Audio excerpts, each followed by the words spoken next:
Pokračujeme v hodnotení rastu orecha čierneho na 5-ročnej plantáži.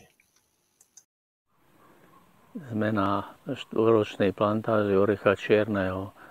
Táto plantáž bola vysadená sadenicami, ktoré mali rozmer 30 až 50 cm.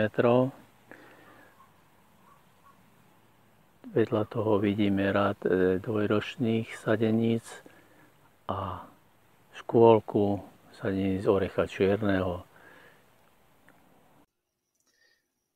V predchádzajúcej časti sme videli hodnotenie rastu jednotlivých orechov. Je tam 5-ročná plantáž, dvojročná sadenica a 1-ročná sadenica orecha čierneho. V nasledujúcej snímke si pozrieme hodnotenie jednej sadenice, ktorá má dobrý rast a predpoklad by bol taký, že všetky orechy by mohli byť také.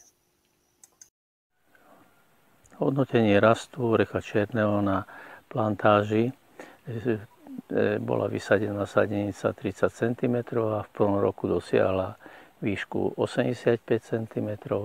V ďalšom roku to bolo 1,40 m, v ďalšom roku 2,5 cm a v súčasnosti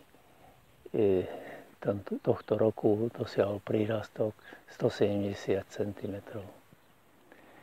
Vidieť, strom rastie bujne, bočné konáre sa vyvíjajú, sú zdravé, rast stromu pokračuje aj koncom júla.